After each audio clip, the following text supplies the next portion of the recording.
Welcome to Rainbow Country. This isn't just a podcast, it's a record, a raw, untouchable archive of the truth of queer life in so-called Canada. I'm your host, Mr. Terry Westerby. I'm a trans man who grew up queer in a place that didn't know how to love all of who I was. Like many of us, I survived by shrinking. Because in so-called Canada, where its laws promise our freedom, but its systems still deny our care, and its people still deny our humanity, queer and trans people have never had permission to exist. And yet, we exist. But more than that, we endure. We love. We build joy and community in the space between the cracks of the system we've fallen into. We know that survival isn't the whole story. We deserve to be heard, fully, honestly, and without translation. These are our stories, told by people who have lived through silence, through shame, through control, and refused to disappear for anyone's comfort. These stories go deeper than a critical look at the system. They invite us to ask what it means to choose yourself in a world that insists it knows what's better for you than you do.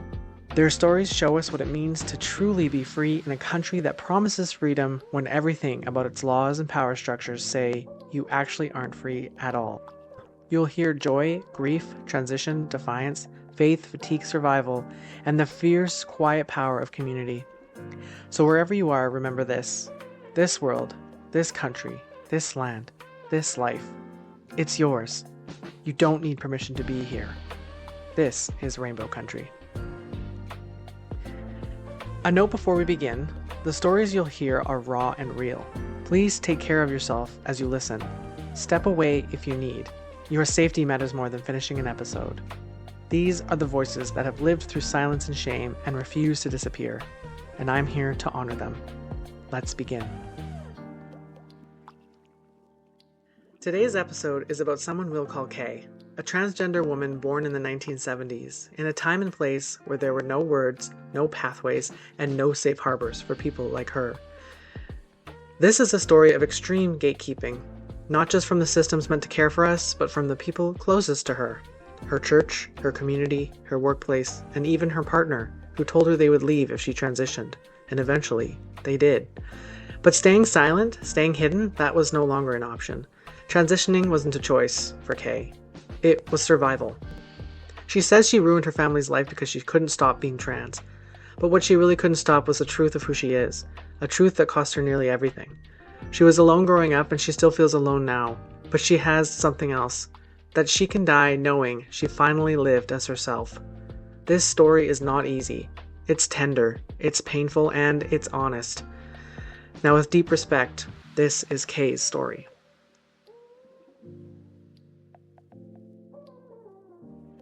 I had entrepreneurial parents, so everything was a hustle, survival. It was, what are we doing? From the early 70s, truck driving company, well, I guess it was cabbie, but then truck driving company, and then sold that to have a mushroom farm, and sold that to do a cereal company, and then went bankrupt, and then bought it back again, and then grew it into a bulk food empire, and then sold that, and then went into property development, and then sold that, and went into concrete, stamped concrete, making them, doing stamped concrete, and then ultimately manufacturing the mats. And then they exited that, and then I think the last business they was the limousine company, and then they did limousine. So they were like doing this now, doing that now, and not educated, just knew enough to grab the book that taught them the specifics on how to do the job.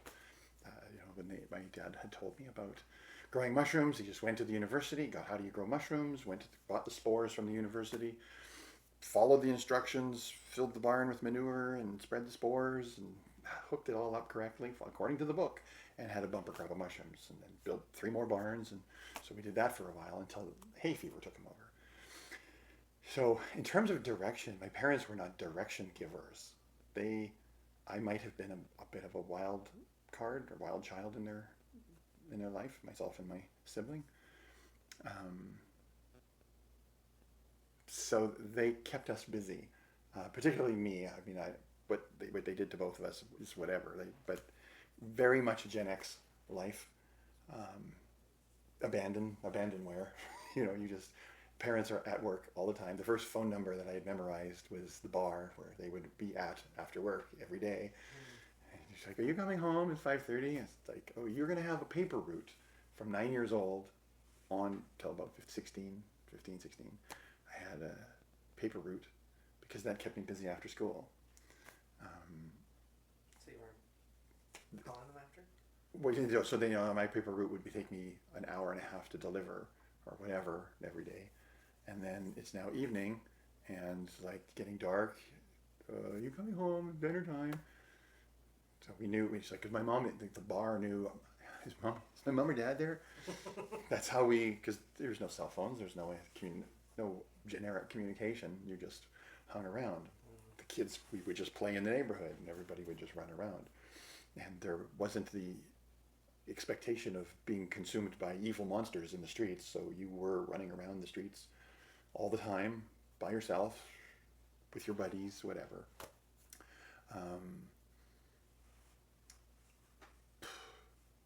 And then it just kind of progresses.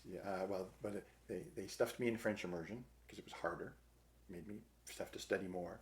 They stuffed me with guitar lessons because there's a story behind that, but it doesn't matter. It's just they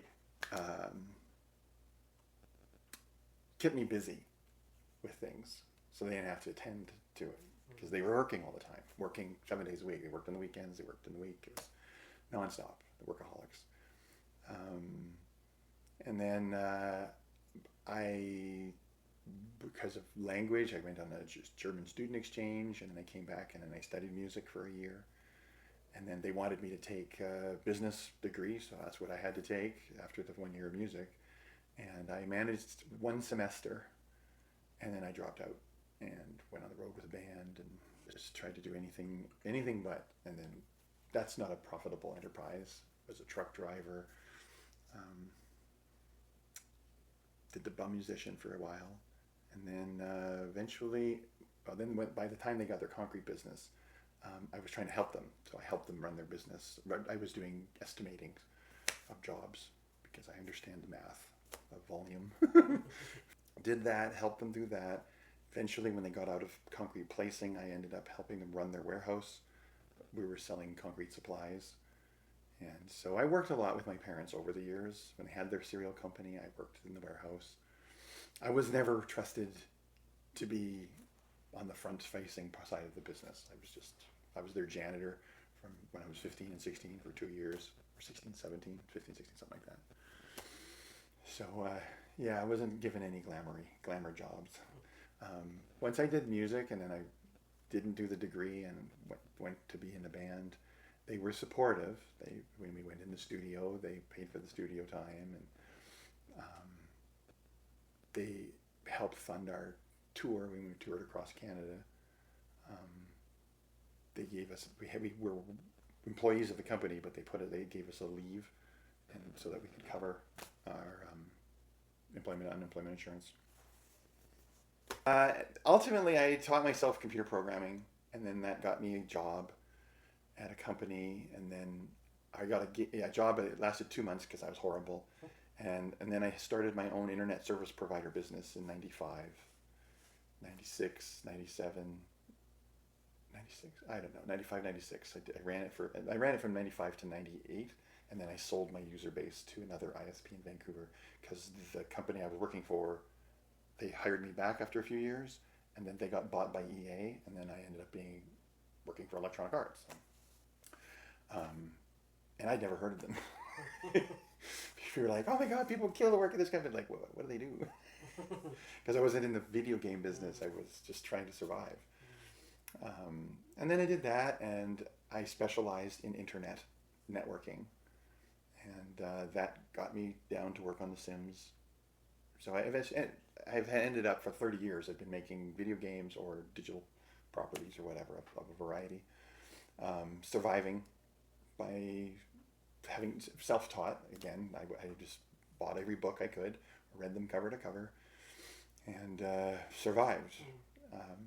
When I quit EA to start my own game company in 2006, I was 38 by that point, and I could feel that if I didn't leave to do it, to do anything of my own. I would never do it because the clock is not. We don't have an endless clock. Our lives are startlingly short, and you get 30 years, maybe 40 years of real earning years to pull off whatever it is you're going to pull off in this life. And that doesn't mean you can't do you can't have multiple careers, you can't shift gears and do different things, or have a totally rebirth, second wind, late life thing. But it's unlikely, in my opinion, according to what I have observed in the world. And this is, of course, observing my parents who've gone through a bazillion careers. The things that transpired after their cereal company, which was their life's singular large success, was stumble, and they left this planet broke. They did empire build, and I surely haven't. So yeah, I've just followed what I guess ultimately, in terms of thrown in a direction or sent off to do something, was go off and survive. That's what I was directed to do. And you pick one. You make your own you pick a manual that somebody wrote about something, because somebody who had more time and resources to be able to just study something wrote a manual about it. But people who are just surviving, and I only knew to do that because that was one of those lessons my dad did drive into me, is he said very early when I was a kid, probably in the mushroom farm days, there is a book written on how to do everything. Find the book, read the book, and you will know how to do it. You don't need to go to school to know how to read the book, or you need to learn how to read. What am I trying to say? You don't need to go to school to learn what's in the book. You just read the book. The book usually has a glossary, a table of contents, and an introduction, and just read the book. And if that one isn't enough, there's always a second book. There's a volume 2. But you read the book, and it'll tell you what to do. And so when it came for me with my software engineering life, it's been read the book and another book and some manuals and the documentation. The endless joke on the internet is our RTFM, how people don't read the manual. I read them because I don't know. There's no innate knowledge about the esoteric, arbitrary naming conventions that one company will use for their software or for their code, or one language from another. There's no reason for anything. They're just names. And so you just like, well, what are the names? Got to learn it. Start over. New software. Got to start over. So you just got to keep reading. So I read a lot. That's what I think. That's pretty much all I did my whole life, was read. So on top of trying to survive life, period, there wasn't much room for anything else as far as gender and... Oh, golly, no. So, yeah,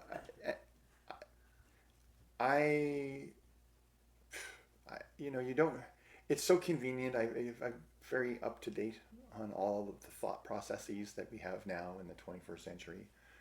How early did you know? You don't know anything. How could you? You never There's no know. reference. But I remember from 4 years old that I don't know what I knew, but I knew something. And I would dress up in my siblings' clothes. Would make her like, oh, can we want to play a game? Can we want to play Switch? Then I can wear your clothes. And that progressed all through my childhood. I recall, like 7 years old, 8 years old.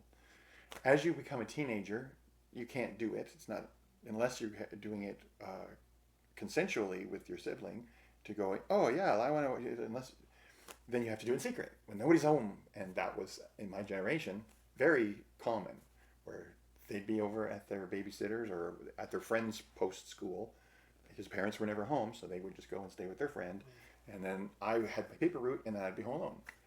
So it's like, oh, well, there's a closet. Try this on. Try that on. And then you get outed at 11 years old. They like to wear my clothes. freak out. No, off to the family doctor. Um, so, what's your favorite television show? What's your favorite character? What? All these kind of nonsense leading questions to try to probe what your predilection is towards things. Really? Yeah, it was bizarre. What year was this? 79, something like that. And of course, you know you're being probed, even though you don't know for what or what the ramifications are. All you know is that you're in trouble because you were called out for doing something that you shouldn't be doing. So you want to deny everything. What's your favorite show? Oh, this one. What's your favorite character? That one. They're funny. You just make excuses.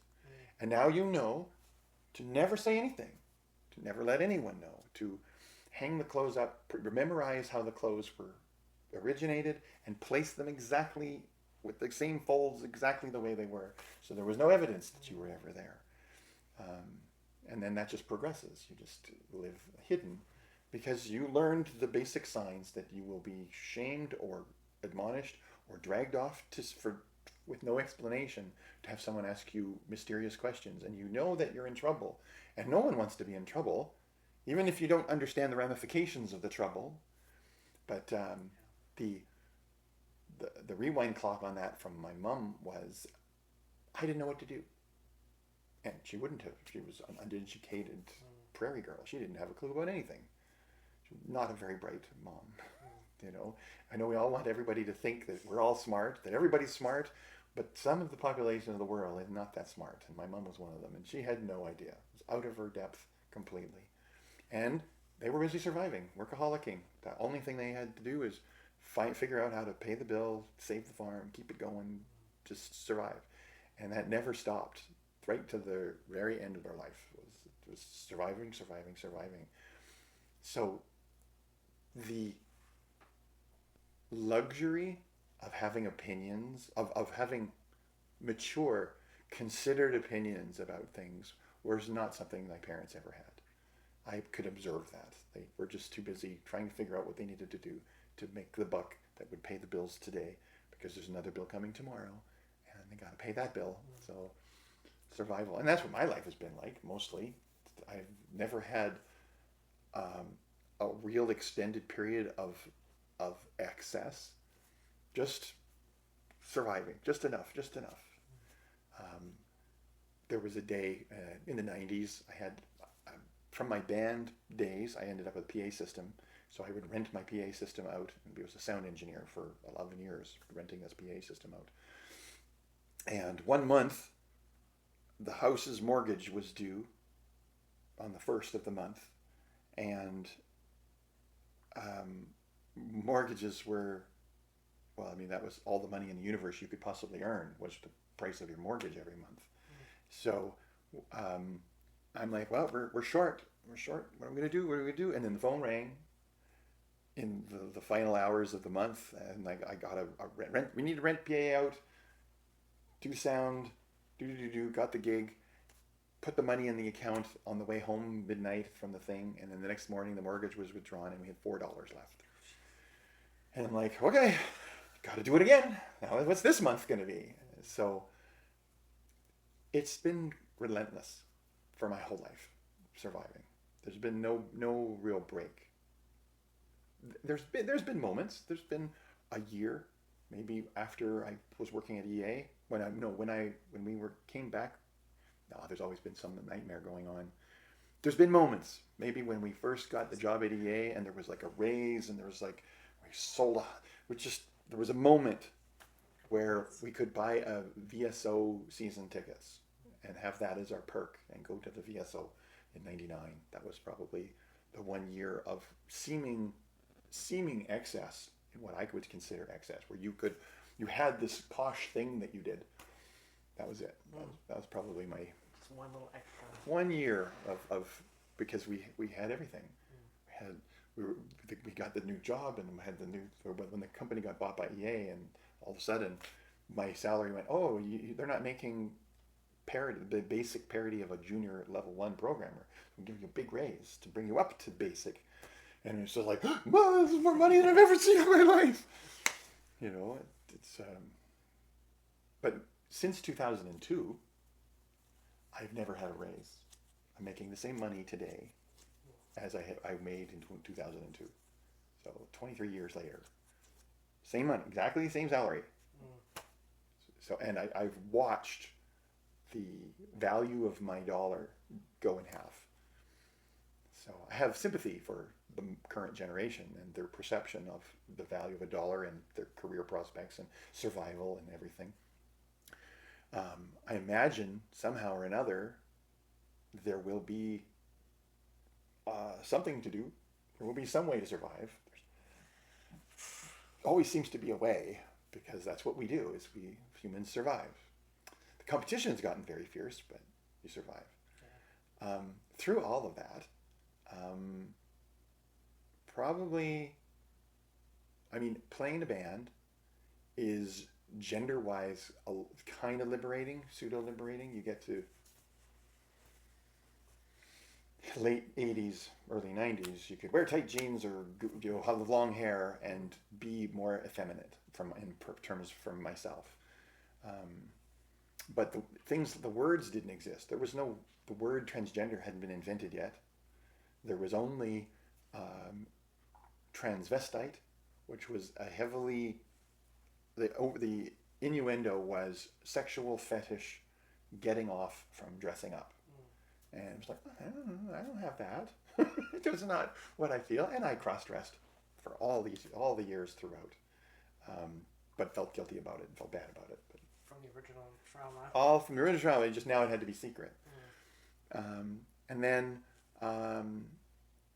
so you can be a little bit more, frou-frou when you're in a band, but you still can't be out, at least not in the worker mentality family environment that I lived in. There was no gay community. There was no gay anything.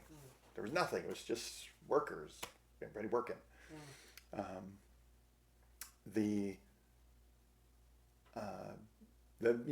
playing in the band, that was I think there was a window out in the clubs downtown, right at the 20-year-old age range, and you are exposed to the downtown Vancouver community, the Davie Street community, or the nightclub community, where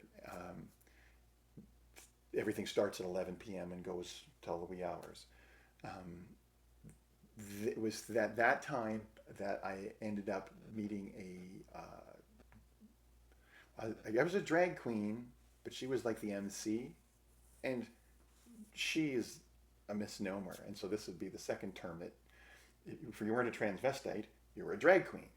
And in the late 80s, early 90s, perhaps even before, and this is independent of the existence of transgender people, there's no label for them yet. I'll get to that. There was no she.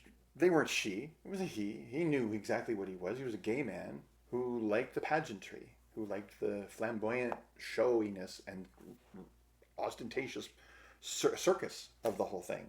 And they would get up and they would mime the diva songs, and they still do, and they make crass, cutting remarks to the audience that are there to poke fun at their gayness and poke fun at themselves or their way they're dressed. It's a very catty show. So I only ever went to one in 1989, and they were not public affairs. They were at 2 a.m. in an underground gay bar. So I went to one, and I hated it. This is like, I don't understand this. This is like, it had no connection to it, no concept, no understanding of it at all. Any familiarity with queer culture at that moment in my life was all derogatory caricature in media, in movies or whatever. So if there was a gay man character, they were extra flamboyant and flowery. There was no reality to it, and at that moment in time, I had my own little troubles and fallen apart, and I snapped. I snapped too. I'm like, what am I doing? No, this is like a lifestyle, a world that I don't even, an alien world that I don't even know how to breathe this air. So no, that's not for me. So I that's when I got this trucking company job and worked just did my job, did my band, did my PA stuff, and just did other things to run away from that. But that didn't stop me cross-dressing. And ultimately I met somebody and I told them within 2 weeks, and they went, yeah, that's okay. And they went to a counselor and said, my partner likes to cross-dress. Oh, that's fine, no big deal. That doesn't mean anything. They should be fine.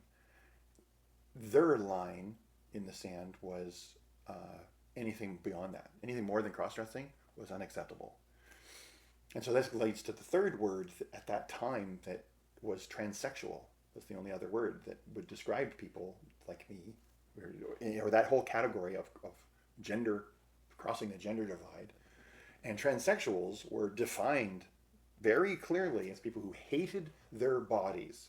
They hated their parts. They were almost psychotically in distress about their bits, and they would want to cut them off themselves if they didn't get any kind of urgent, severe medical intervention. Like, it was painted so to such an extreme that you held that up to your mirror. So you hold that mirror up to yourself. And you're like, well, that's not me. I don't have a problem with my body. It works. My hands wave around when I wave them around, and my eyes blink. My mouth clearly works. So I'm like, that's not me either. I can't. You think about it. You go, oh well, to be, if I could be, but the descriptions about what had to be undertaken for a transsexual was, you have to be hated by everyone, and you have to be carved up by some butcher who doesn't know what they're doing, perhaps, or maybe you get lucky, maybe, but to what end? And you have to have an attraction, clearly, to the opposite sex of whatever it is you're claiming. So everything was very correlated and ironclad as to the definitions of things. It didn't change anything, didn't change the feelings. In 1996-ish was when I learned that, I think it was 94, but maybe it was 86, but it took 10 years for the internet to get invented and then to start actually publishing some of these words. But I heard it around 95, the internet, the birth of the internet. And that was the new concept. Like, oh, there are people who apparently are at odds with their identity of their physical self. And it was a psychological diagnosis. It was a disorder, gender disorder, gender identity disorder, GID. That's what it was. Gender dysphoria came later. Right.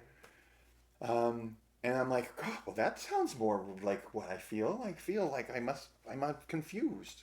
I need to go see my doctor. So I went to my doctor. I said, I have these feelings. This is what I'm struggling with. And that was a hard thing to go to and to bring up and admit to, because doctors write down everything you ever go down and visit. And even though it's private to the doctor, you're admitting it to the universe. Even if it's only to the doctor, you're clearly admitting that, when I do this with my arm, it hurts. Well, don't do that, So they had compassion, which is the only real concept I can imagine applies. In the 30 years of being online, I have heard many stories of people who have gone to their doctors, and their doctors are not compassionate to this situation. They have their own beliefs and opinions, and they stand in the way of a person trying to see their way through this. Thankfully, my doctor was not that way.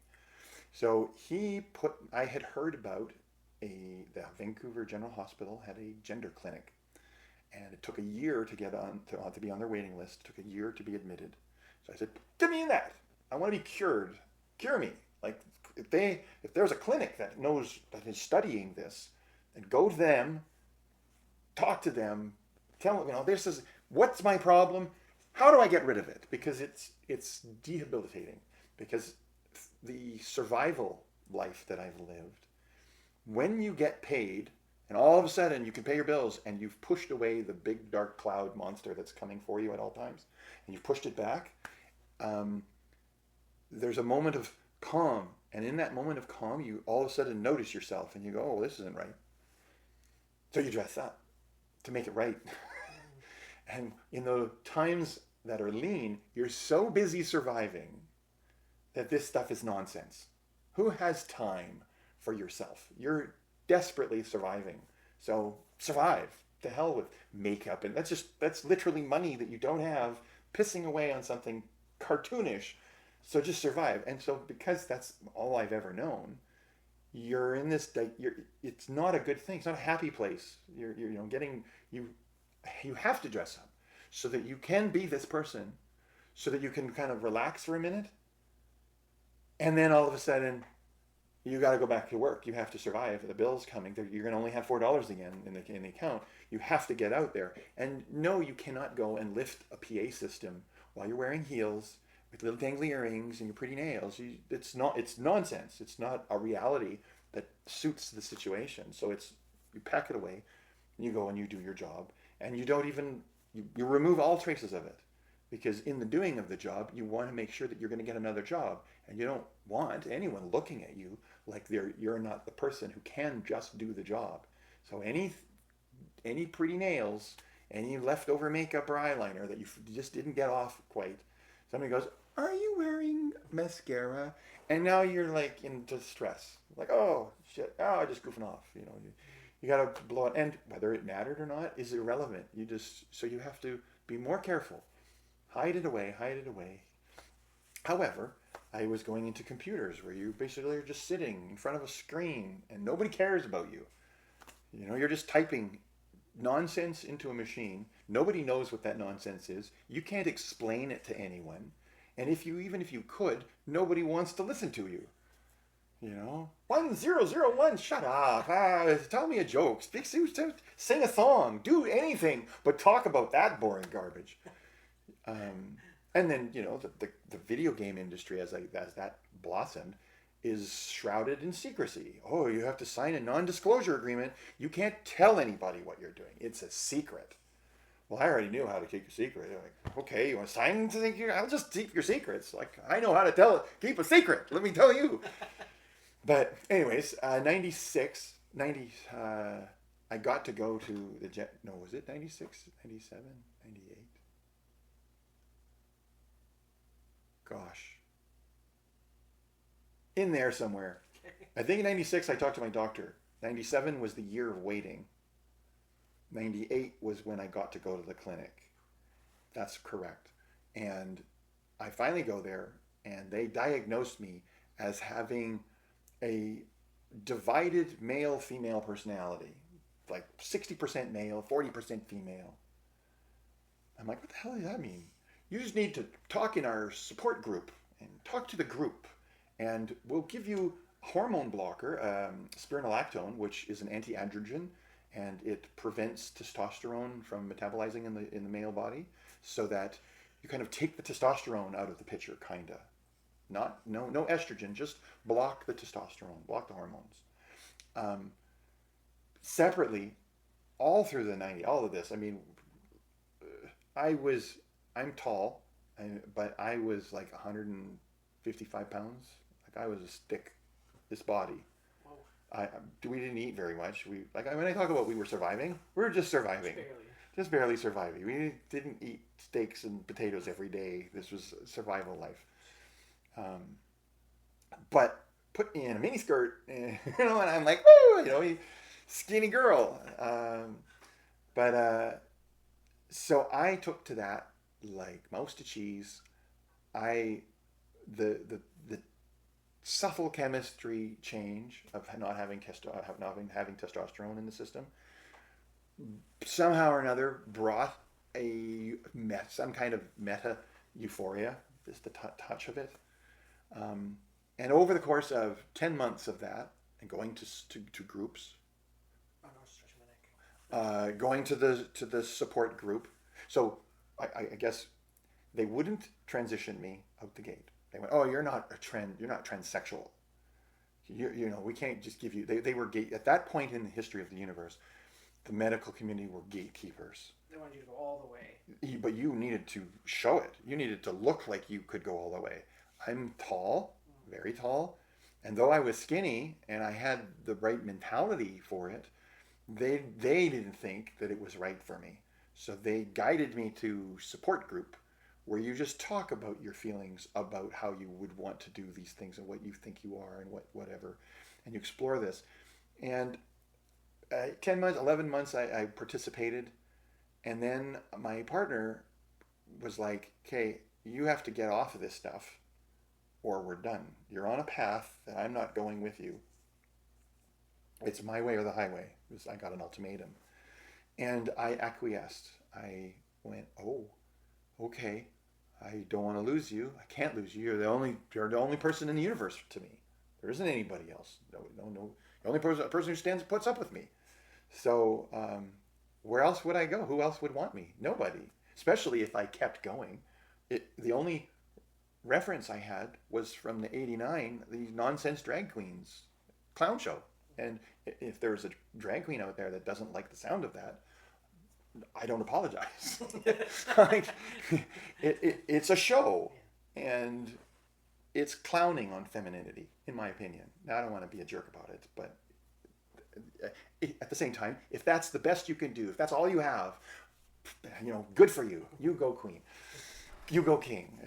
That's fine. But for me, all I could see was nonsense, because by that point I've been learning programming.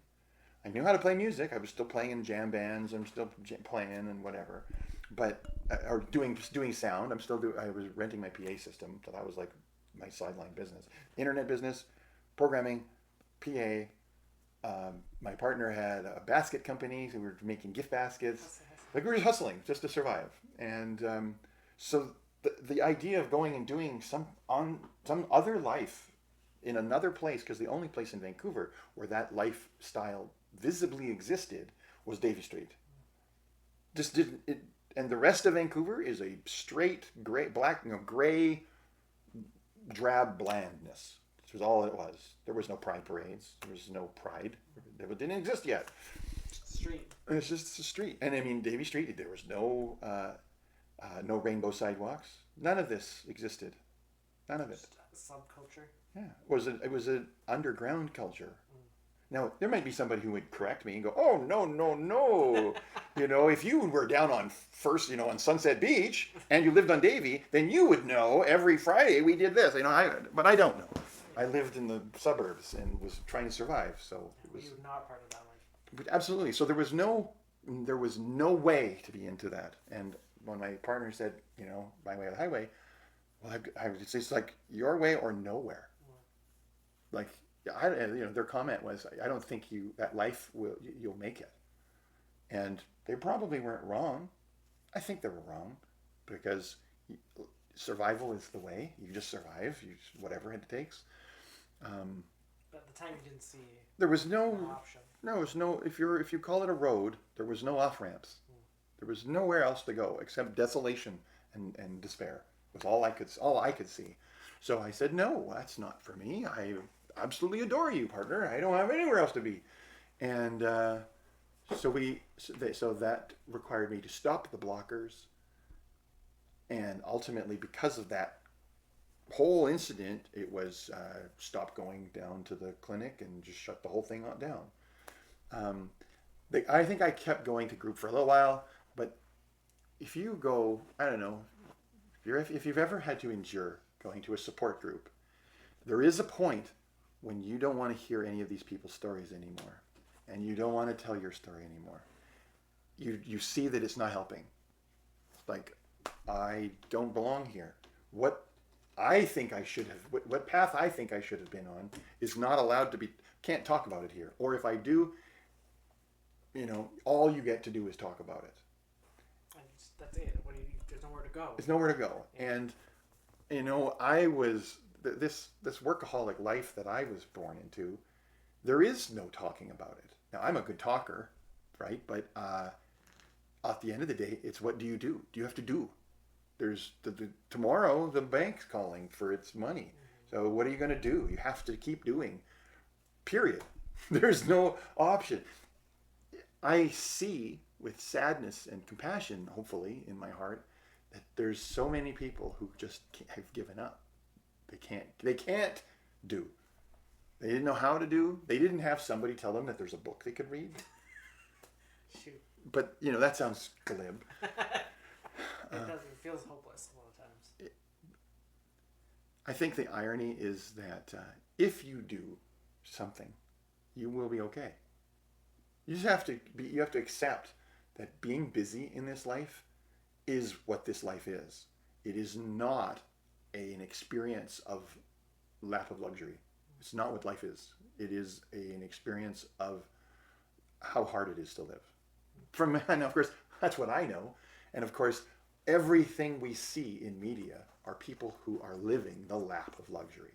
Mm-hmm. Oh, I get up on stage and I flick my hair and I lie about who I am, pretend to be someone else, call me an actor, and pay me $20 million as I live in the lap of luxury.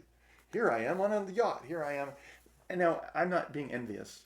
I think it's fake. It's such a... We want it to be true, every one of us, that we could just stop having to work so hard. But none of us get to stop. But then we love to see the idea of some of us stopping. So we have promoted certain beautiful people. We've allowed certain pushy, bossy bullies to take that opportunity. We've given it to them. So we can admire it. So we can go, oh, wouldn't that be great? But we can't. Even if you had it, a storm will come and wash it away. An earthquake will suck it into the ground. A nuclear facility will blow up and irradiate it at all. Like, there's just no such thing as having. You're an oligarch. Well, you're only an oligarch as long as the dictator says you are. Until the dictator says, oh, here's that 10th story window you fall out of. Oh, that's only in Russia. No. It happens everywhere. It happens everywhere. So as long as everyone keeps kowtowing to the right bully, we keep this illusion that we can have. But the only thing we really can have is, if you're honest with somebody, you can have an honest laugh. You can have an honest head nod. You can have an honest commiseration about something. We don't get to have anything. I don't think. So I left the gender clinic. So I came. That was time number 2. The first, in '89, the drag queen dressed me up in their stage makeup and a dress and clothes that fit my big body, and I was smitten. I'm like, what am I seeing? This is amazing. So that was like a transformative moment. It's '98, almost 10 years later. I had to face the notion that I was on a path to transitioning, but my partner didn't want it, and so I had to give it up. I kept cross-dressing, possibly became more manic about it because all of a sudden in '99 it was my 1 year of financial well-being, and I could buy Lancome makeup products or whatever. Or all of a sudden I could have something, and it was like a moment in time. Then in 2000, we transferred. Being in Canada, it just was like a dead end. Where I was still working for this boss that had owned the company that got bought by EA, and he did not want me to rise up in the ranks. He just wanted to keep me low, and I don't know why. Some people, they like the hierarchies that they've established, or they only want the hierarchy that they imagine, and so you have to leave. So I ended up I had the opportunity to go down to San Francisco to work on The Sims. So we go down there, and that's transformative because now you're working in an office and there's a character and it's like, actually, I'm gay. But it was a shameful thing in 2000 to 2002 for anyone to be visibly gay, to be out. They could not be out or they would lose their job in San Francisco for a video game company. It was absolutely verboten. You would lose your job. Wow. Like, fired. Wow. So, super secret. But I nonetheless got to go to the Haight-Ashbury District Halloween. So Pride, if there ever was a Pride parade, it was Halloween. The Halloween parade. Because everybody gets to dress up. And so I went as a flapper cigarette girl. I went to the coworker's place, drove into the city. I got updo. I just went all in on this. Totally dolled myself up. So I bought a basket, a whole bunch of cigarettes, and some. I just wanted to be her, whoever she was, whatever it was. And I went and did this thing, and I left my partner at home, and I went down. Had people want to want to take their picture with me, and I did not dull myself up with theatrical cake makeup. I just did regular makeup. Yeah, it was really neat. We went some. I can be very gregarious. I can make friends pretty much anywhere. We ended up meeting some random people at some point or other. I don't know. And they invited us to a heaven and hell party, a glow in the dark party, I guess it was. And they had two apartments, one lower floor, upper floor, and they made the downstairs dressed it up like hell, and the upstairs they dressed it up like heaven. And everything was glow in the dark. So they had like glow in the dark nail polish and glow in the dark. And so I think I bought a pack of glow in the dark nail polish. I put it all on, and we had a blast. The next day I go to work, and one of my coworkers calls me out. Oh, you got nail polish on, because this is verboten. You can't be gay in this world at that point in time. And I just blew it off in the way that I do. I'm like, oh, no, we went to this glow in the dark party. It was incredible. And then I bragged intensely about how much fun we had. And that mollified him. That shut him up. But that's kind of the machismo bullshit that you had to put up with from people who were like trying to find a dig at you for not living up to some arbitrary nonsense standard. Not having nail polish on. They have nail polish. We didn't stay after the game shipped. A whole bunch of situation led to the need to return to Canada. And so we came back, and in 2003, we dealt with a whole lot of stuff that were big life moments that needed dealing with, family things.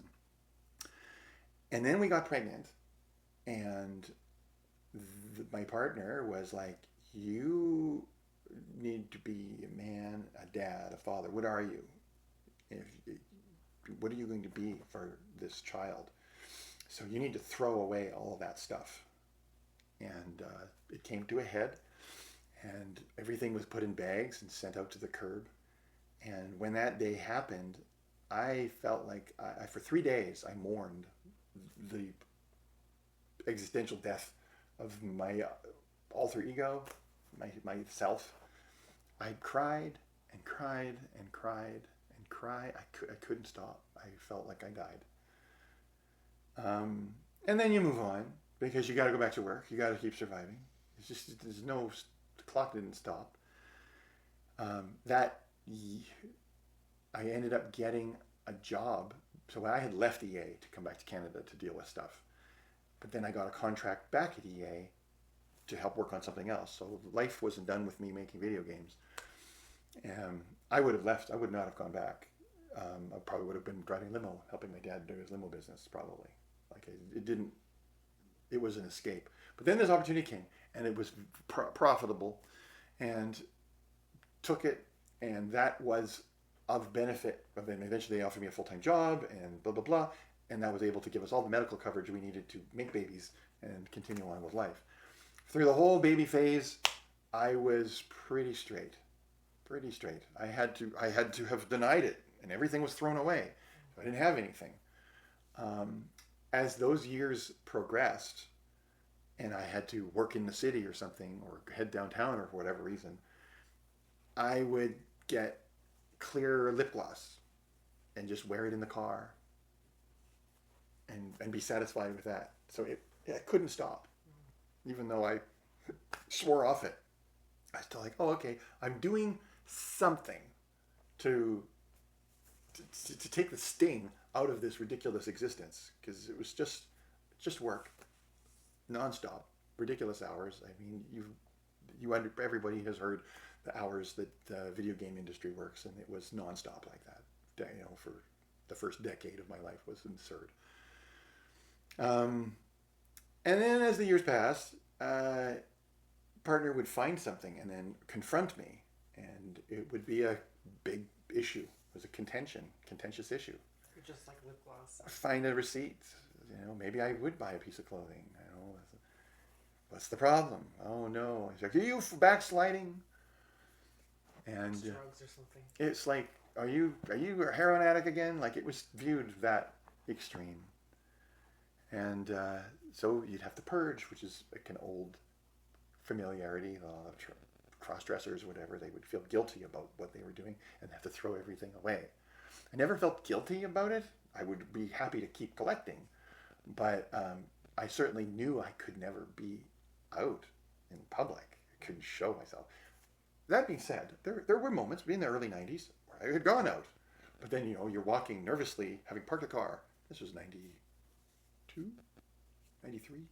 Parked the car downtown, was going to see a movie with a friend, and I dressed up, and I'm walking, and there's a literal squad of guys walking the opposite direction. Nightmare sauce.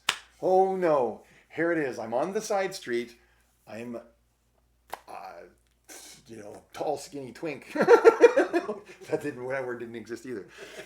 But, guy in a dress, and they cross by, and I'm just sweaty palms, just like, get me out of here, teleport to the other end of the street, and here there's like, that's a dude, that's a guy, that's a dude, and you just are now like, I'm gonna die, I'm gonna be executed on the street, this is what's gonna happen. Nothing happens. You continue on, but it didn't happen all the time. I remember when I was a truck driver, delivering to some place, and I'm on Granville Street in Vancouver. I'm at a light, waiting for the light, and I guess the Granville Street Bridge, so it must have been at Davie in Granville, and and I'll be crass, I see a guy in a dress. I guess he had a wig in his hand. He's just walking, and he's got 5 o'clock shadow galore, and he's walking down northbound on the street into the downtown part. And there was a pickup truck crosses the Granville intersection and is now driving southbound on Granville. And as they pass the fellow walking on the bridge, they, hey, fuck you, faggot.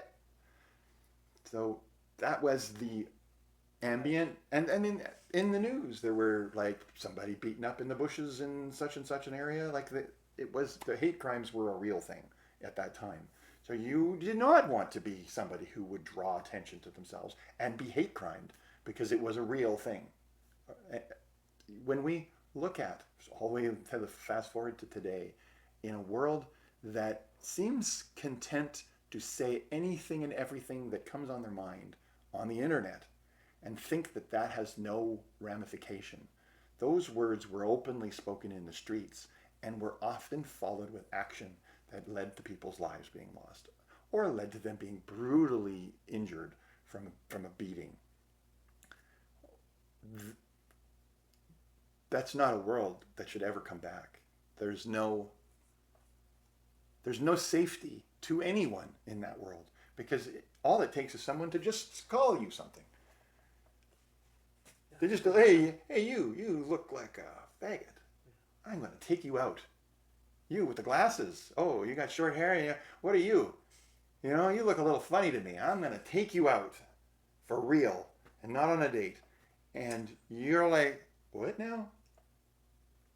The vitriol of haters it's a religion for them. They take it personally. They feel threatened. And I know there's always the projection theory that's very often true, that people have some kind of latent opinions.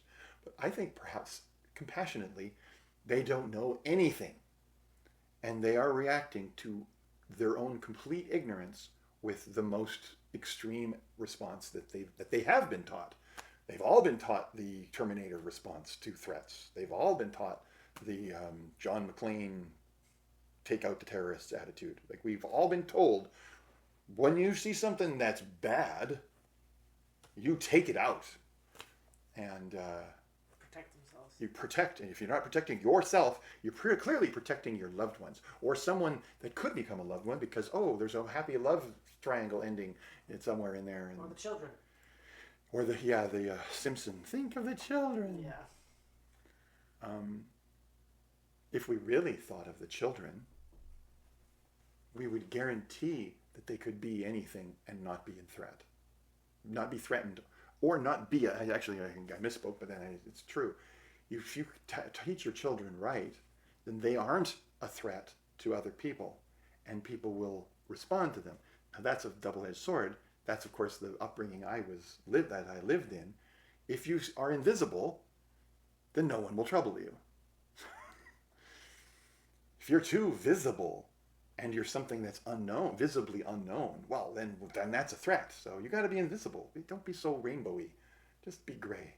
That's not living, is it? Jeez. And you were heavily involved in the church at one point? Yeah. So as the children emerged,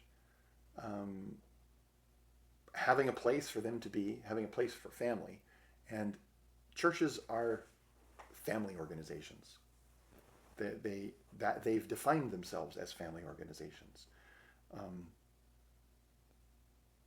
That's perhaps their benefit, or their strong point is that they can successfully appeal to the conservative family unit, create a community around that, a guaranteed time every week on a given appointed time of the day where everyone's phones are off and they're all pointed forward, being programmed with the same bunch of concepts, the same bunch of words.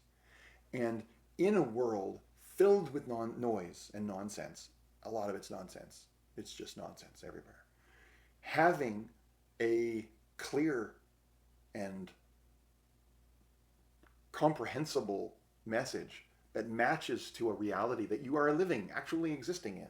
I am the dad, and you are the mom, and these are the children, and we are a family, and this is what life is about, because if we are not here, and we haven't made these people, then that's the end of it. There is no more. So what is life is not what is my life, it's what is life for all time. And life for all time is this procreation moment, and these roles that guarantee the functional system of familyhood and societyhood and all of these things. If you don't have those tools in effect, then clearly, and I'm just being a little hyperbole in this, but clearly everything will collapse, because then there won't be babies. We will just stop multiplying. We'll stop propagating, and all of humanity will just collapse. But it isn't just about that. No, it's the economy. It's our jobs. It's our, and lots of other excuses are thrown into the pile to justify and guarantee that the family unit persists. And so religion, it comes to that. It's like the shoe that fits the princess, Cinderella. Like, all of a sudden, look at that. And there is a jubilation in having people be happy that you're there and being participating and wanting to hear your voice in unison with theirs. The same joy that we do see at pride parades, where everybody is like, we are okay, there's nothing wrong with us, and everybody goes, yes, I'm excited to hear that. I'm a person. But the religion goes, no, we're not just a person. That's not enough. You can't just be a person. You have to be part of life. And life is not a person. Life is the propagation of life. It's bigger than a person. So family is the only thing. That's it. Obviously, you can make babies in any number of ways, and any arbitrary combination of people can be the caregivers and the rearers of these children. But our Western Christian, Judeo-Christian history of the world, and Muslim history of the world, and Buddhist history of the world, and Sikh history of the world, and all of them, all these histories of Zoroastrianism, all these histories of the world, they have a simple recipe: man, woman, babies. Men, a dozen women, babies. Man and women, like that's it. And any colors, any variation of that is, even if it's present, it's to be ignored, because the thing that actually matters is we make new babies. The royal line, the royal lineage must have an heir. So when it comes to religion, when you clean away all of the political noise, the primary thing we want is we want some security in our own life, in our own community, that you aren't my enemy. And a church is like potentially a whole bunch of people who aren't your enemy. They're all declaring in front of everyone, I'm not your enemy. I don't want to take you to the cleaners. I want to help you. Oh, you're building a barn? Let me help you build your barn.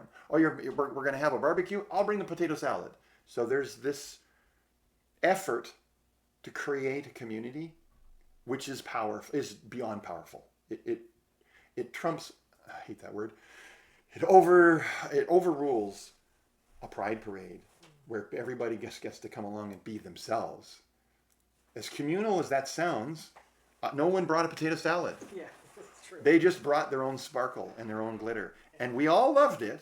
It was glittery and sparkly, but it didn't provide anything for ourselves. And nor did anything we did provide anything to them other than a nice little pat on the back.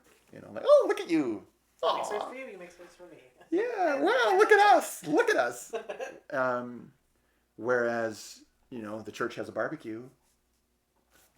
Patting your tummy after eating it. Look at us. We're fed and watered. And nobody paid anything. So we just prospered from the raw blessing of people providing for each other. Pretty powerful. And now that's not why you do it. It's not what you can get. And I know there is a lot of argument about why people are faithful to any religion. What do they get? I get 72 virgins. Gosh, I could really use a virgin right now. I get eternal salvation because apparently there is more than what I see. There's an afterlife. There's no evidence of that. The Bible doesn't say there is. It hints, it gives some flowery language sometimes, but it's about being remembered. I mean, Jesus, you'll stand at my side, blah, blah, blah.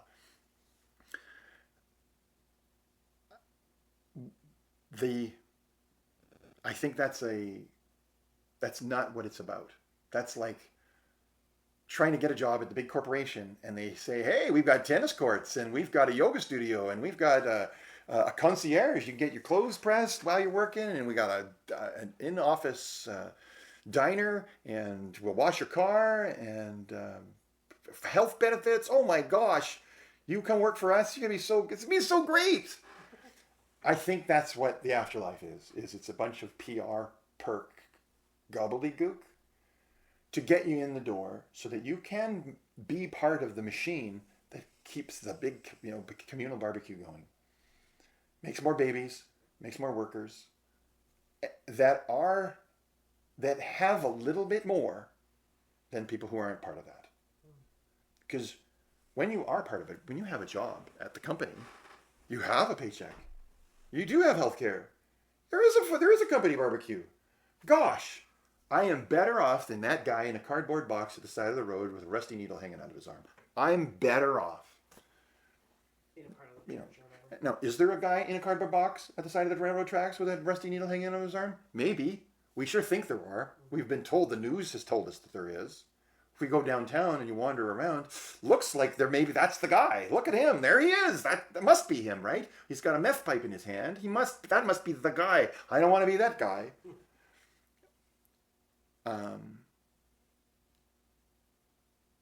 Separate to all of that nonsense is the joy. You're in a big happy place in church.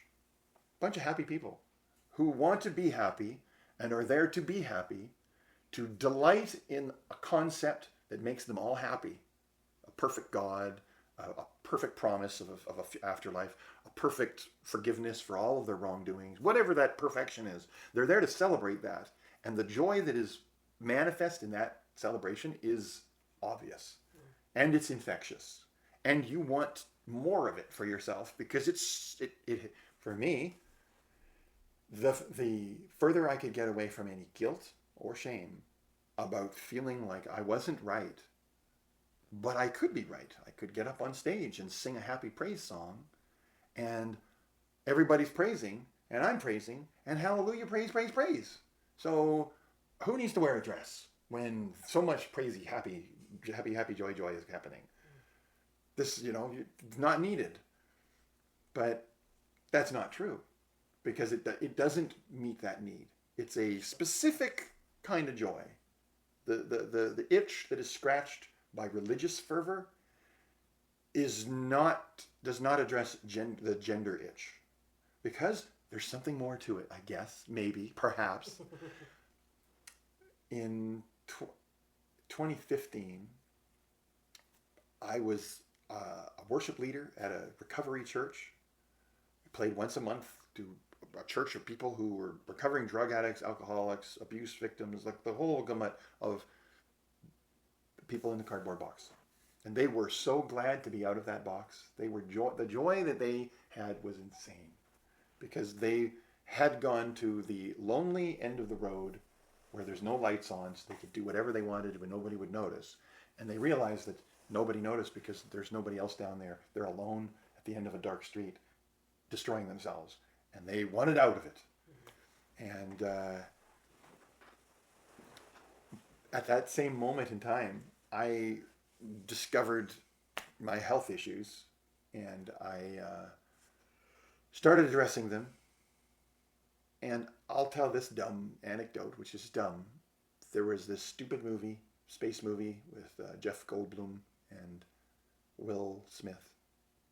Ugh. They go up to the mothership to plant a bomb, blow up the mothership, and save the world. It's a one-way trip. They aren't coming back. They're going to their death. They're going to do the good thing. They're going to be the heroes of life. And they're there with the clock ticking down. They're going to die. And Will pulls out a cigar and he asks Jeff if he wants one. And Jeff had always said, no, I don't smoke those things. I don't smoke things. He goes, you know what? What difference does it make? I will do it. And he smokes a cigar. And then they solve the universe. They figure it out. They escape. They survive. They defeat the baddies. And they come back to Earth. And the father of Jeff goes, "What's this?" And he goes, "Yeah, I think it makes me look good." He decided that what he wanted to do for him, and it's just a totally ridiculous metaphor for all of this, but we're just going to die. There's no escaping this. There's no immortality for us. For us humans, for me, maybe for you, I don't know. Maybe that water is really good, but there is no immortality. We're just going to die, and it might be because of cancer. It might be because of a heart attack. It might be because of an accident, or that volcano, or that earthquake, or whatever the hell. And everything up to that moment, you've been the perfect whatever, ticking all the check boxes and being whatever you needed to be. And then you realized, oh shit, well now it's over. I will smoke that cigar. Now, I don't advocate you smoke cigars. It's bad for you. Even if you were going to live another day, hacking up a lung with a cigar lung is not the way to live it. But the point was, if you think that's what you need to do to be alive, to even to enjoy the fact that you're alive, even if you're hurting yourself, but you are happy about being alive, well, then then it's a philosophical question that every person has to answer themselves. Does the addict deserve the smile on their face when they live in their cardboard box, or should they be admonished when you ask them and they go, "Well, I'm happy to be alive at least," and you're like, "Well, yeah, but you're in a cardboard box and you're wasted on whatever," and like, "Oh, well, I'm alive. What are you?" "Well, I'm working my shit job and I'm praising at the church, but I hate my life." "Oh, sucks to be you," says the guy in the cardboard box. So for me, I had my cardboard box moment where health was of a critical nature, and I went to see a psychologist, some doctor, not a psychiatrist because they're hard to get to. So, one of the lesser demons. And told them my gender dysphoria story. And they went, "Wow, you've got gender dysphoria. Guess what? And we don't gatekeep anymore. We believe you. If you want, we can put you on hormone therapy, because what we have learned in the intervening 17, 18 years since you were last in a clinic is that if we treat it, your quality of life improves. We do something. And how much you want to do, you're always eligible to say. But by that point, I was hungry to know what was on the other side of the curtain of this yearning that I had my whole life. And so estrogen, progesterone, and that came later. Estrogen, within 3 days of dose, the basic dose, like 1 milligram that they start you on. All of a sudden, and I'm not lying, there's no lying on this, any of this. It was like the itch. You know what it's like to be itchy. Have you ever had an itch? Right? Yeah. And when it's itchy, what do you need to do? You need to scratch it. Yeah. Once you've scratched an itch, what does it feel like? Relief. It feels like nothing. Like you're not itchy right now. What does that feel like? Well, it feels like not itchy. Whatever the hell not itchy is, but it has no feeling. There's no feeling to not being itchy. It's the lack of itch. But we sure know what an itch is. About 3 days into this, it felt like an itch that was in my brain had been scratched, and it wasn't itchy anymore. And it was like the need to be something stopped being a need, because I just was. And, 3 months later, boobies, things continue. 6 months, 9 months later, the partner says, this is too much, we're done. And that was the end of that. There was no going back. It was a one-way street, which is kind of life. There are no two-way streets. There's no take-backs. It's a one-way street. So anything you do, you've done. Everything you've seen it. You can't unsee them. You can't pluck any memory out of your brain. There's no eternal sunshine moments. It's just forward. But you are given those decision points. I could have chosen something else, but the decision was clear. Like, I didn't have a choice but to stay with my partner in 98, because there was nowhere else to go. There was only one road forward. Alone or with the person I love more than anything, that's not a choice. Do you want to take a bajillion riches of whatever you think is valuable, or a kick in the face? The internet loves the $1 million or a 1% chance to be the opposite gender or the gender of your choice. It's like, well, those are both good. Yeah. There's not a choice. That's not neither of those are a bad choice. It's not a choice. It's like, you have a bajillion good things, and in there is a 1% chance of something, or a kick in the face.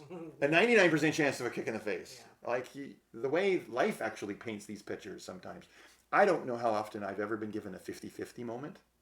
They don't really come up very often. Bet on black, bet on red, spin the wheel. Shit, it came up green.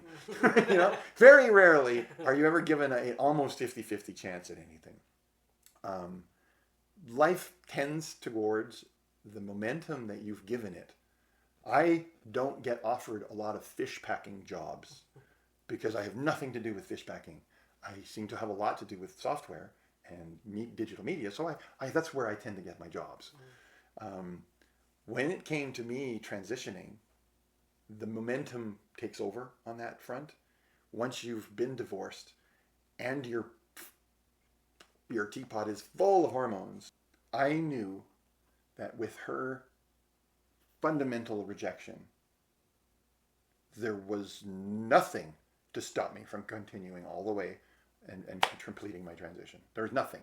No force in the universe would stop it. No threat of eternal damnation. No lightning bolt from on high or lack of virgins somewhere. None of that meant anything, because I didn't have that brain itch anymore.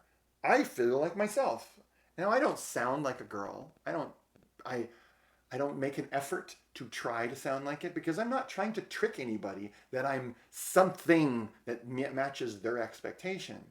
I just know that I don't feel broken anymore. Now, of course, as the person might be chewing their arm off and you're going, stop chewing off your arm, stop destroying yourself. No, I'm fine. It could look to an outside observer that I am destroying myself. But I don't feel that at all in any capacity. I recognize that my comfort zones have changed. I do not feel comfortable entering a men's bathroom under any circumstance. Why? Why would I? Why would I, looking the way I do, dressing the way I dress, want to go into a gendered space around individuals who are like heavily programmed to identify with those spaces. I have been beaten up in a parking lot. I've been threatened in a parking lot. I just living life. Life isn't a safe place for anybody. But you don't go looking for it. And when you are a visibly trans woman, the men's bathroom is not where you want to go looking for peace and tranquility. Now, I accept the perception that maybe women, again, the same group of people as the men, who are heavily invested in their safe spaces or the spaces that they identify with. Like men do not go to a men's bathroom and fear it. There's no such thing as bathroom safety for cisgendered men.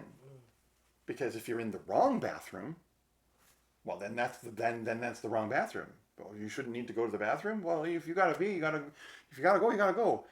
Don't take your wallet. Don't take your wallet with you. Never leave your wallet behind. What do you know? Like the number of messages that are broken in the extreme scenarios leave everyone kind of, oh my God. But then we get convenience.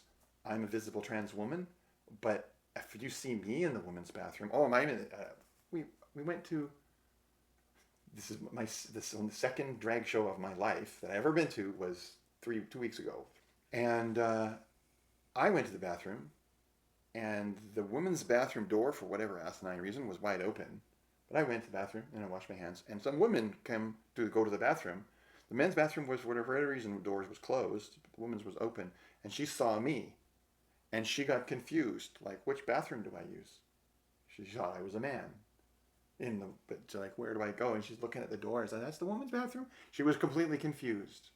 And made me so self-conscious.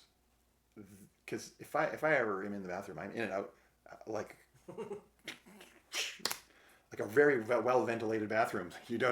There's no evidence of me being there. But golly, being seen as should you be in that bathroom because you don't look like someone who should be in the women's bathroom, such that I don't even recognize which bathroom I should go to.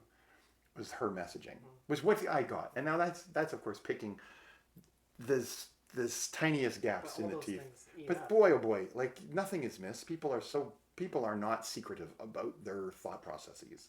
At the end of the day, both bathrooms have toilets, so what the fuck? It makes no difference. It doesn't. But where it does is in our shitball society. Mm-hmm. The same church that makes such a great place for community also is programming that men are men and women are women. And make sure that your children know that, so that they grow up knowing who are men and who are women. And men's bathroom is on the left, women's bathroom's on the right. And tonight is the men's prayer group. Men, make sure you come. Women's prayer group is on Thursday morning. Bring your tea. Don't forget to bring tea and biscuits. The programming of who we are and what we need to be within every one of these social contexts is pervasive. It's constant. So everybody thinks they need to be what they are all the time, everywhere, in every space. There is no universal bathroom, because why would I want to have men around me as a woman? Or why would I want to have women around me as a man? I'm standing at the urinal with my dick out. Thankfully, I don't have that problem anymore. Men will, probably at least 50% of them, suggest that they have pee shyness. Where if there is anyone around them standing at the urinal, then they can't pee. Because they don't want the idea that somebody could be looking at them. Well, no, because there's like 3 dirty stalls, and there's an entire wall trough. It's almost like it's trying to push you to pee while you're standing, to reinforce something about who you are as a man. As a man, it's gross convenience is what's being peddled. The faster you can get in and out of the biological duty and get back to work, get back to grooving with the Picts in a cave, whatever it is you're going to be doing, get back to it. Drain it and get back. Wash hands, that's an afterthought. That's only been introduced in the last 20 years. The extreme concept of hand hygiene after using the bathroom. This is not a this isn't the history of the world has not been about hand hygiene, let me tell you. Yeah. Well, my theory of why there's such a wide gap between man and woman is so that it is to easily detect upon looking the hierarchy that's supposed to be in the space. So it should be immediate and apparent, and so it must be. Yeah, and to be fair, that's why I dress the way I dress, and I have my hair the way I have it, although it's messy, but it's long, because there is at least a modicum of visual cues that I can provide to at least give you the hint of who I want you to perceive me to be. It doesn't always work. I have had times, multiple, and they never make me happy. And this is the craziest thing. Before I transitioned, I had no sympathy, comprehension. I guess that's what empathy would be. So I had no empathy or sympathy, no comprehension at all of people being bothered by being misgendered by pronouns. Nothing. I will admit it. I couldn't understand it. What's the big deal? I would think to myself. You're guy, he, she, whatever. You're trans female, and they said he. Well, yeah, you look like a guy. What do you want? What's your beef, Chief? After I transitioned, once the hormones kicked in, the mental shift is so substantial. I mean, it's pretty clear. No guy wants to be called "Hey, princess." They get bothered by that because you're describing them as being seen in a way that they don't see themselves. And how dare you? How dare you say that I'm something that I'm not? Call me she or her. I don't get all this. The internet is kind of a sickness on the planet, where people, the good girl memes and things, where people get they get all giddy at a phrase or praise or any kind of acknowledgement. That's bollocks. That's not healthy, in my opinion. That's not what anything is about. If I respect you by saying, "Hey dude," and I know that that's somehow or another something that you want to hear, you shouldn't get all hairs at the back of your neck and, you should just be like, it shouldn't even, because I guess, men acknowledging men do not get excited about it. And women acknowledging women don't get excited about it. It's the default. It's just the air in the space between them. There's nothing unnatural or extraordinary about it. And once I started transitioning, I could be all dressed up, full makeup, and I've done my hair, and I'm wearing some nice outfit and whatever, and I come in, I go, "Hello, I would like a coffee, please," or whatever. Or I'm standing in line, I'm next to be served, and they look up because I'm tall, and they look at me and go, "How can I help you, sir?" And you're like, You're fucking serious? oh.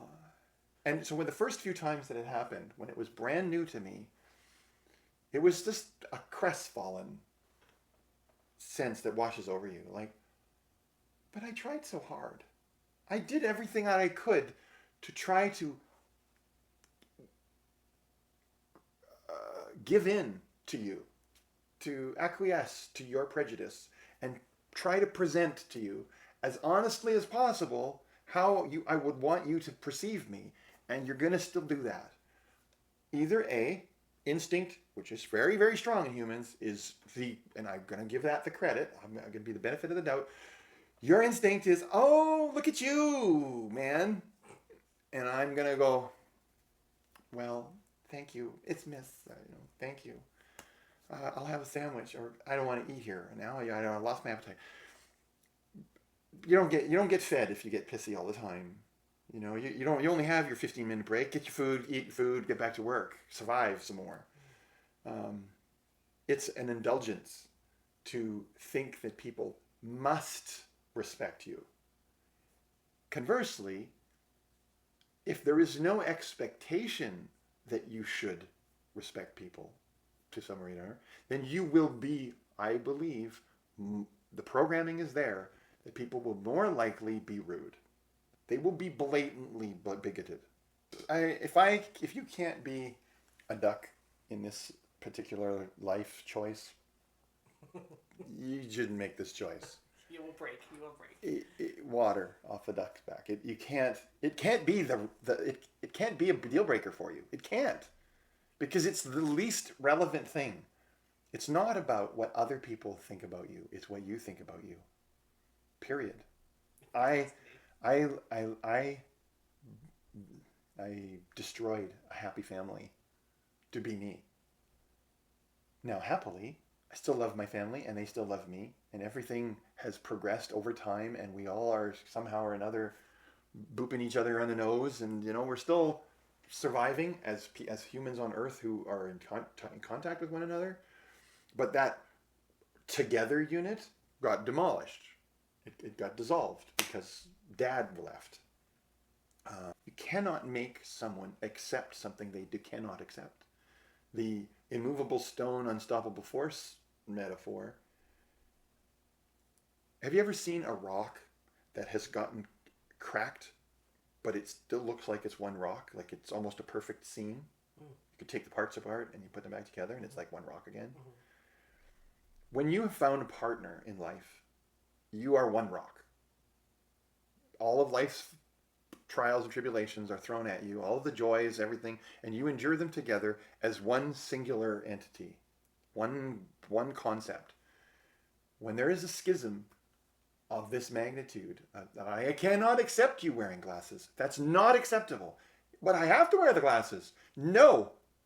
It doesn't make any sense to me that you would say no, that I can't wear the glasses. I have to wear glasses. I can't see without my glasses. No glasses. You cannot whatsoever wear glasses. I will not allow it. I will not abide it. Not allow it. I will not abide it. And so there's a schism, and that rock cracks. And all the pieces fit together perfectly. You fit together with this person perfectly. But if you ever noticed that once that crack is formed, it isn't perfect anymore. Along the edge, there's just a few little particles missing. And if you put the rocks together and you look around, you can see the seam.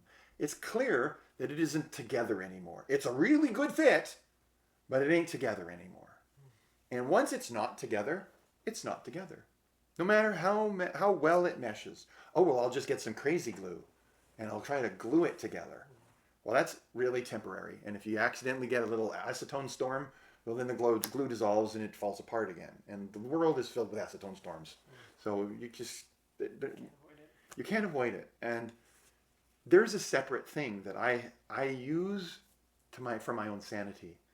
If I ask you to accept me as me, being the person that I am, I've changed my gender, accept this, and you say no,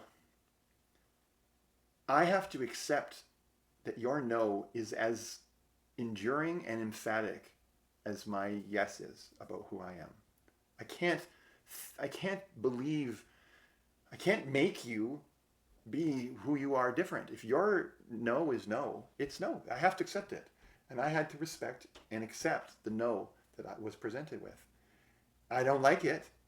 I remember seeing one day in the park, was with my partner, doing our thing, and we saw across the park a trans woman with her short female partner, laughing and loving together. Absolutely one rock, one couple. At the time, they could be apart. I don't care. I'm not going to screw with my metaphor here. Just let me. But so I saw an alternate reality of me and my partner, as we were square as they can be, church going, cookie baking, and there was the queer couple, and I didn't look on in envy. I looked on in observation. Like, it is a reality. It's a possibility that and that can be together. Period. Not that like people are objects. That sounded wrong. But it was possible. For them, I don't believe that what is possible for you is necessarily possible for me. I don't necessarily believe in any dimension of reality that I'm going to be a school trustee anywhere ever. It's not a reality to me. I doubt heavily that I will ever be a sumo wrestler. It's a possibility. I could learn, but I've got arthritis. I can't do it. It's not a reality. I will not be a fish shucker. I'm just not going to happen. I'll go fishing. Maybe I will, clean my own fish once in a while. But I'm not going to work in a fish packing plant. It's not going to happen. So you thought it was reality for others, but not you. Reality is your reality, and it has a momentum. Reality has a temporal momentum and a behavioral momentum. You're going to do what you do. It's more likely for you to do what you're going to do than anything else that you wouldn't do. I know that sounds ridiculous. No, but makes sense. Tonight, there wasn't anything else I was going to do other than come here. And nothing was going to emerge that would have made me not come here. There was almost a moment when I dropped off my kid and Mom said, "Oh, you want to come in and hang out for a bit?" No, I've got a thing to do. The decisions were made. The momentum of those decisions was made way before an even alternate decision. Could I have done that and disappointed you? 100%. And I would have spent more precious seconds of my existence with this other person, to whatever benefit that would have had, or detriment. It would have made no difference. I would still be looking like I look. And they have just as much of a problem today as they did before. But the moments we spend together in our lives, in some respects, that's the crazy glue. People who hate each other, who are bad for each other, but spend all their time with one another, are still together. Time spent together is a very powerful glue that makes you feel like you can't get away from something that you might not want to be around. But what you get out of a relationship is so complex. It's unfair to overly simplify it. So I'll stop trying to make stupid metaphors. So I started my transition. A divorce was called for. My church, presumably, because they don't have any chutzpah. They have no balls, ironically. They're not brave, and they can't say what they want to say. They have to use all of their religious innuendo to say what they want to say. But I believe, unquestionably, they noticed that something had been going on with me, that I was physically changing. They hadn't outwardly said anything? I hadn't said nothing to nobody, but I guess genealogically, had the women in my family line were healthy. So it was very obvious that things were changing for me. And one day, didn't matter how great of a band we were, and I believe we were very, very well received in the church. But they pulled me in and they says, "Yeah, we don't want you to be playing here anymore. And they just made up stuff. They just what you don't, what you say up there is not very scriptural," which is nonsense. It was nonsense. They just made up nonsense. And so one of those funny moments where you want to do all the bad things. You want to flip tables. You want to slam doors. I just said, "Well, have a good life." And I walked out. I don't believe I slammed the door. My mind wants me to remember that I slammed the door and made a big fuss. But I don't think I did. If there is a judgment day and I did slam the door, I don't even remember. I was so upset that I remember going through the door, and I remember the door closing, and I remember me telling them, have a good life. But I think because fundamentally I only believe in this life. I believe in the divine, but I believe that this is all we've got. And if there is an afterlife, it's at best a memory. We are a remembered concept. But do you remember anybody from 1537? Anyone? So what difference is it about me? I know that in 400 years, I will not have even existed. I am so, not only are we irrelevant and insignificant in the reality of this universe and this existence, be you atheist or believer, We're so small and insignificant, but we are even less so in time. We appear and disappear. Our years of relevance are only a measure, a percentage of our overall existence. You know, you live 100 years, but the first 20 you're young and stupid, and the last 30 you're old and useless. So even at the best of it, you're like 50 years of useful you, maybe 20 to 70. How many yous? I talked about my parents. They had lots of variations of you. They impacted thousands and thousands of people's lives. My dad's request for his burial was just bury my ashes under a tree. And my mom, so we found a tree by a river, because you have to pick a tree that isn't going to get bulldozed. So we found a tree on never going to be touched land and buried him under it. Just dug a hole, put him in there. Unmarked grave. No, I know which tree it is. The kids, the nieces and nephews, the family knows where it is, and then they'll forget, maybe. But I know exactly which tree it is. And then my mom, even more absurd, because she passed last year. She just wanted to be thrown in the river. Take her ashes, dump her in the river. So we went near to my dad's tree, and then we walked. My kid waded it out into the river and dumped her ashes into the river, and now she's gone. There's no graves. There's no nothing. They touched thousands, like they in their business, all of their businesses. They've touched thousands upon probably tens of thousands of people in their lives. They've changed lives. They've transplanted people from other countries through refugee programs. They made such an impact. But now they're gone. But on their own wishes, they wanted to be ash to ashes, dust to dust. They did not have a pompous perspective of their own self-importance. They did their thing, they survived, they were done, they're gone. And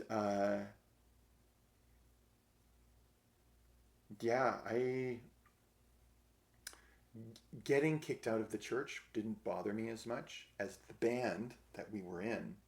Because we only had 2 gigs. We had that church, and there was a motorcycle church in Surrey that would have us come and play as well every few months. They weren't a every week church. They were every so often. And they're all ex-biker gang members who escaped the gang life. So these are the hardest ass people you ever met. They're so grateful to be out of that cardboard box by the tracks. All of these people. And religion, a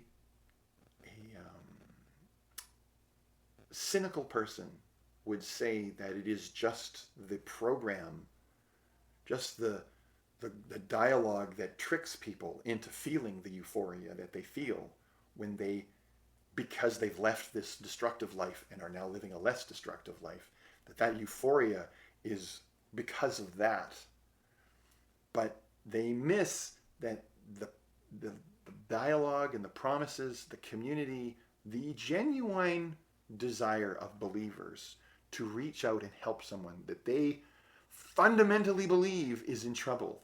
You see someone in the water drowning, you don't reach your hand out wanting to slap them. Like, there's no maliciousness in the majority. I give them all the benefit of the doubt. The body of believers in all religions who reach their hand out are reaching it out in the purest sense of their belief, in love. And that is something that's missing in a lot of people's lives. They grew up in disastrously destructive family lives that didn't give them anything. No life preservers. So they get out into the world, and all they've ever known is the cardboard box. They don't know any better. They haven't even been told how to reach out and help somebody else out of another cardboard box, because what the hell does that even mean? Like, we're 2 drowning people cannot save each other. All they can do is drown each other faster. It's the kind of, I guess that's part of the magic of it all, is the perception of blessing. That somebody isn't drowning. And because they're not, they have the temperament, the wherewithal, the moment in a day to reach out their hand. They have the perspective to, I have it good. You don't. Let me help you. And that's valuable. It's kind of a priceless commodity. I can't demonize religion for the love that it engenders in people, because it's real and it's infectious. Because once somebody has loved you unconditionally, they go, oh, you're a mess, you're a cardboard box guy. Yeah, I don't care. I'm gonna love you. Well, gosh, you're a fan of that person. In the sea of everybody, you reached your hand out to me and you helped me, and now I'm not there. I'm not drowning anymore. Well, thank you. Thank you so much. Holy mackerel. And because of that, I was able to catch my breath. I was able to put some boards together and build a raft, and now I'm floating, and look, there's somebody else drowning. And there's room on my raft because I made it big enough. Because all of a sudden, I wasn't drowning for long enough. You have a purpose. I've been drowning for a long time. But gender-wise, I had a beautiful family and a struggling but a successful life. It had extreme ups and downs, and there was a lot of blood, sweat, and tears went into many moments of it. But I would look at it all and say, universally, I was riding a raft. I was not drowning. I always had something. If somebody says, I need you to build a house, and you have no tools, why are they asking you? But if you are carrying around a nail and a hammer, at least you got a nail and a hammer, and now the prospect of building a house is maybe possible. At least you have a hammer if you don't have the nail. You're somewhat useful in the prospect. I've always had something that's made me possibly useful and has given me a life that's allowed me to exist and exist a little bit more and a little bit more. As I get older, as I come to the end of my life, because I'm very pragmatic, I'm 56. Given the lifespan of the men in my family line, they're all 70s. They all die in their 70s. If I live to 76, I have 20 years left. If I live to my dad's age, 71, I have 15 years left. Wow. So what can you do in 15 years? Well, I can't buy a house. You can't pay for it because 25-year mortgage, 20 year. Well, now houses are, there's so many, all of your life decisions change. When you're in that last moment and somebody goes, you want a cigar? And you always did, but you never wanted it. You never took it. So for me, I view my life in that moment. Like I recognized, now, the dialogue gets weirder and weirder when you think about trans children. Can they see the end of their line already at 13 years old, 12 years old? I mean, I knew what I was at 11, at 7, but I didn't know what it was. I had no vocabulary. Kids now, they can go on the internet and they can learn every bit of the vocabulary and all of the perverted versions of it as well. And they end up with an unhealthy definition of what they think they should be. And they've been forced, the momentum of a decision has been forced on them when they don't have all the facts of everything. I fought this all the way hand, tooth, and nail. And because of it, I have 3 kids. And I love them like crazy. Are they going to survive? I don't know. Are they in cardboard boxes? I hope not. But we don't have any power over it. We have no control over any of these forces. We try to, but that's ego. I can provide, I can change things. My parents worked like crazy. For what? They died broke, both of them, with nothing. Did they do it to provide an empire for me to inherit? No, clearly not. So what were they doing it for? Was it what did they do all that for? Just to do it? There's no answer to that question. It's hypothetical. Why do I do what I do? I don't know. So the biggest difference between when you decide to transition officially and when you first were given the gender identities, when it was different, you were given a diagnosis, yeah. Yeah, but then your partner said no, and then this time it was still a no, but you were like, I'm going to do it. What was the biggest difference? That you saw the end and you're like, I'm going to smoke the cigarette? Yeah, there's no reason not to.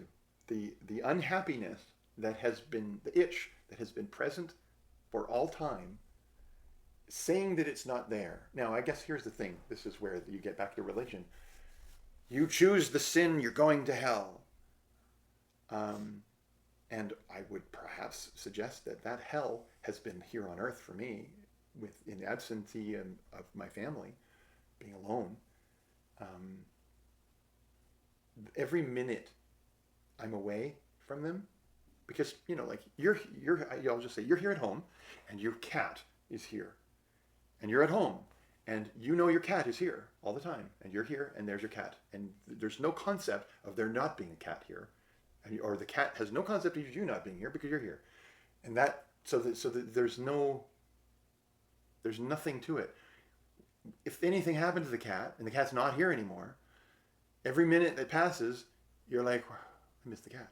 And the cat, when you're not here, is like, meow, where are you? When you're not in your family unit, when you're outside of it, as I have been for the last 10 years, you always know you're not in it. You can't stop thinking about how you're not in your family unit. You're just outside somewhere, floating around like a random particle bouncing off of whatever you bounce off of, and it doesn't matter anymore because you're not glued together anymore. And it's upsetting, always, nonstop. But that's not, the gender itch is gone. Now you're just dealing with consequences of making a decision that somebody didn't accept.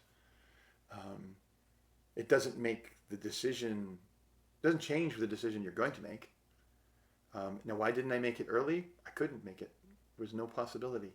Now, in the future, 30 years of sitting behind a computer, I have watched the disassociation of me as a person to the life around me because of a job. And I've seen the same thing of other people and their dumb jobs. Jobs disassociate us from people who are not in that job.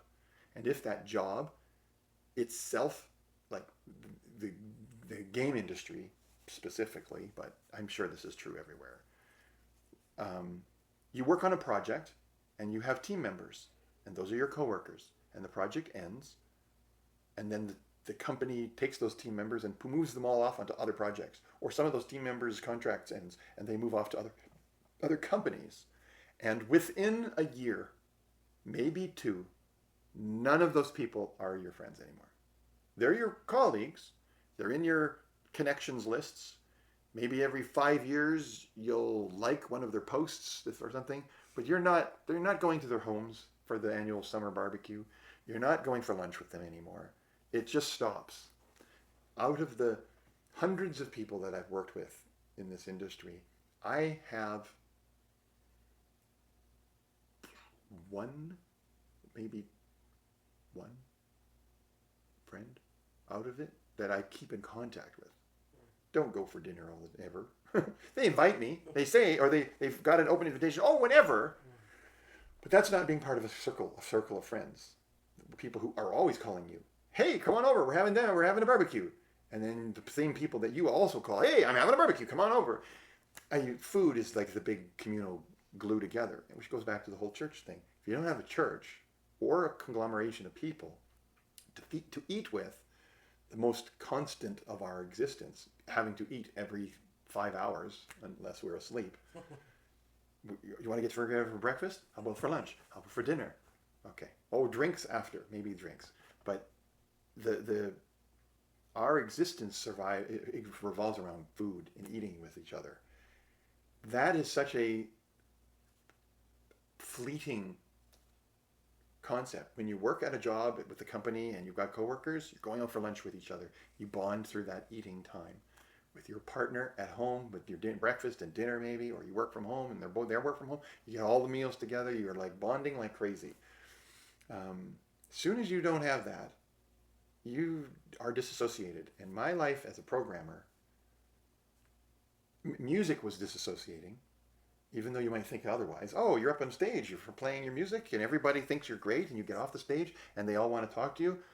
I have social anxiety at that moment. I don't want to talk to people when I get off stage. I like that they enjoyed what I did, but I'm going to go hide in the back room with the band and the girlfriends, and we'll just hang. We'll be together, and then we'll all go out for dinner after and talk about how the gig went. But no, I don't want to schmooze with the randos who, and I'm happy they enjoyed it, but they're not the inspiration of what I sang. But I hope they liked what I sang. Oh, they did. They connected with it. Well, that's nice. Same thing with, when you do your job, you hope that you do a good job so that the people who take the benefits of your job appreciate that the job was done well, and then everybody is happy that the job was done. But they're not like coming running with their underwear to have you sign them and you know, like, oh, I just did the job. Yeah, you did, and we're really glad you did. That's you eventually you do this, you become disassociated. Your holidays don't fall on their holidays, and you don't see anybody.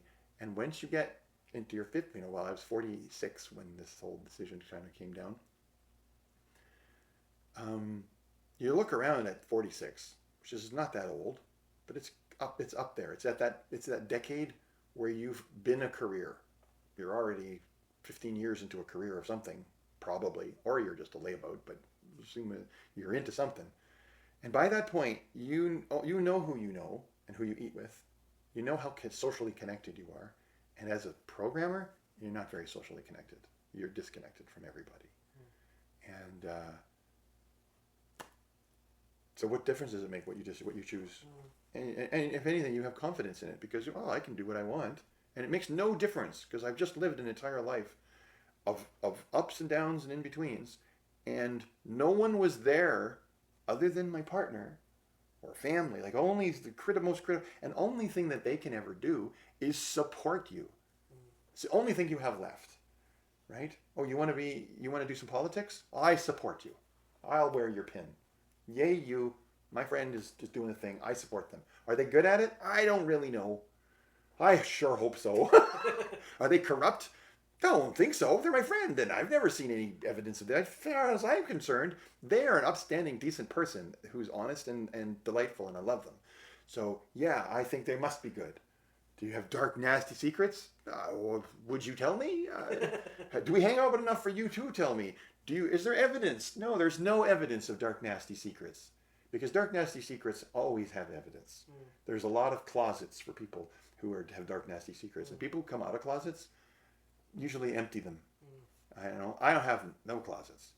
I am that's kind of the irony that we who've come out are viewed as the threat.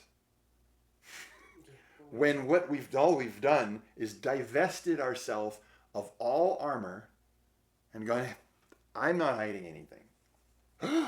Look at the naked person! Lay it all out. You know? Yeah. It makes sense that, like, when the first decision came around, you're like, there's no life without my partner. And then when the second decision came around, you're like, there's no life without life. There's no life. Well, there's no life without life. Yeah. Because I recognized, and it's a harsh perspective, when you are in a relationship that can't accept everything about who you are, even the parts that you don't want to accept about who you are, but they are there. And if you are an honest person, I'm an honest person, you will have at least talked about it at some point. You will have come out to some degree to whoever you're with, and you will have said, oh, I like pink, oh, I like blue, oh, I like gray. You'll have said something at some point and admitted it, and they will know you admit it, and they will say, I accept you, I don't accept you, don't ever mention that again. And if it's the don't ever mention it again scenario, you are living a zombie life. You're living a life of convenience. There was a movie with an actor, one of the Hollywood royalty, him and his sister were in a bunch of movies. They were all these movies. Gross Point Blank was one of his movies. And I can't remember his name. It's just not coming to me.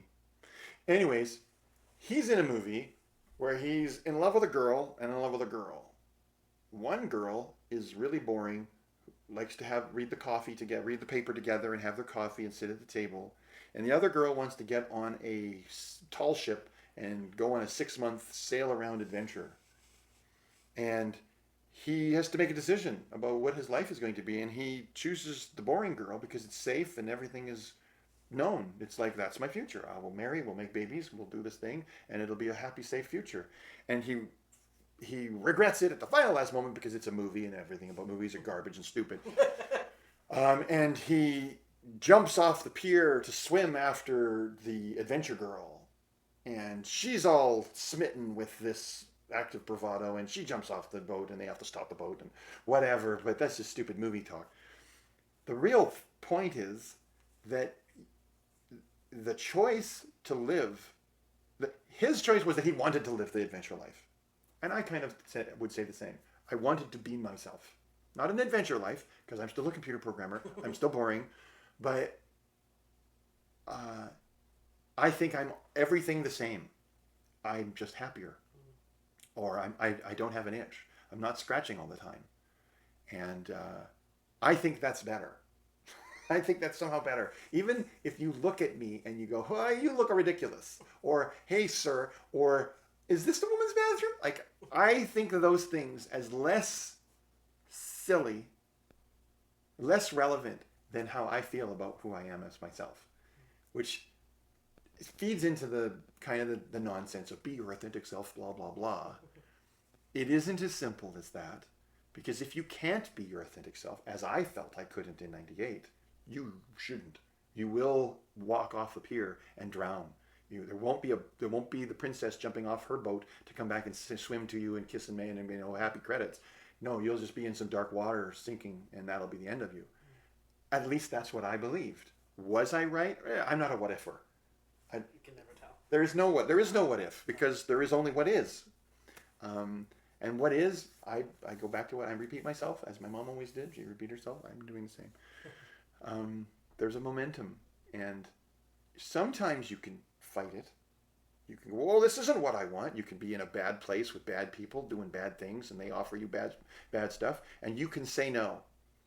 And you immediately know that you have to leave that place because you're now someone saying no to something that everyone else is saying yes to, and now you don't belong. And you need to get out of that situation.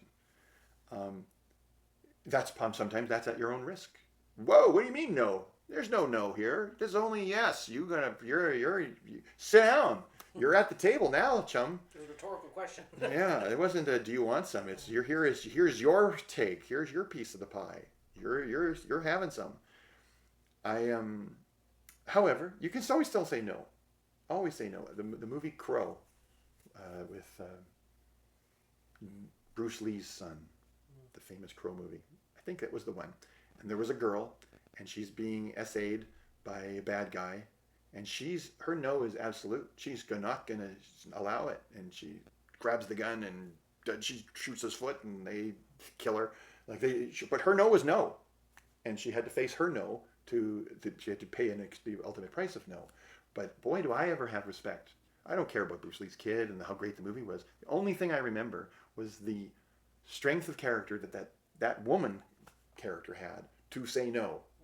Mm-hmm. And so when you know what your no is, you know it, and you have to pay the price. Mm-hmm. My no was not being me. I couldn't ignore, I couldn't keep this buried and sequestered and repressed for the rest of my life. Even if my life, and I had illusions that it was shorter than ever,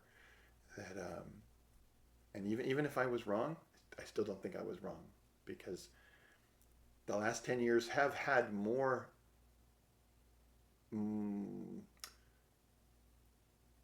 valuable ups. There's always ups and downs. The downs are irrelevant. The bookkeeping of life, all the negatives are erased, and you're just left with the ups. And how many ups did you have? Oh, I lived a safe, boring life. I did my taxes, and I paid my bills, and I worked, and I never went on vacation, and I didn't have any friends, and I didn't help the community. I did nothing. I just worked, and now I'm dead. Okay, that was all negative. What you just said. There's no ups there. If there was a heaven and a hell, you're going to hell. You lived hell. There's like one place for that. There's no reward for that. You lived your reward. Just say yes to it all. Yes, I will just do my job. Sometimes you tell your job to go shove it because the job is bad. It's stupid. It's damaging the environment, your mental health, your family time. How important is that? Well, maybe your family time isn't as important as providing for your family. Like now, I just work. I don't care for my job, to be honest. It's a job. I'm adept at it, but I do it because I can still provide for my kids, period. If I didn't have to provide for the kids whatsoever, guaranteed, Would I just not work? Well, no, because then there's me. I need to buy that Lancome lipstick, or I need a new blouse, or I need to eat every 5 hours. So I have, whether I want to or not, my body goes, feed me. Or, and this is where I think what it really matters, I get joy seeing my friend. And I can't understand what it is, but it's just a joy. Do I want anything from them? No. Do I want them to take anything from me? If they want, I'm just happy to be around them. And so that's what I care about. That all for no reason. That weird electrical connection between another human being that just gives you that moment of satisfaction that I wasn't alone for a few hours. I was like the cat in the house, and my presence was not hated. And we find them. We crap on homeless people in this society terribly. We crap on immigrants terribly in this society. They, by the crapping upon, create their own community of being with each other to support each other and justify their entire existence through their community because everybody else hates them. Well, I don't hate you, man. Here, pass the pipe. Oh, hey, you're from Guatemala too? So am I. Well, bueno. We don't hate each other, and we are now stronger because of it. That capacity to matter to someone for any reason, being trans, the messaging is that you don't matter to anyone. That was what it was for my whole life. You're trans, nobody wants you. Nobody. Since I've been trans, I still see that. The messaging is still very strong. 98% of the population are actively programmed to diminish the relevance and desirability of trans people under any circumstance. No. And this includes the gay community, because there's the LGB people who, what the hell's a T belonging there? That doesn't belong there. Yeah. The not belong, you're not somebody I connect with, so why you don't belong with me. The desire to exclude is a mystery to me. Like, you've got so many friends. You can just exclude people? Wow. I mean, I have so few. All I want to do is include. Oh, you want to be nice to me? Oh, I like you too. That's all it takes. Thank you for listening to the story. They aren't really meant to wrap up neatly, because queer life doesn't always come with closure. But it does come with truth, with courage, and with the refusal to be erased.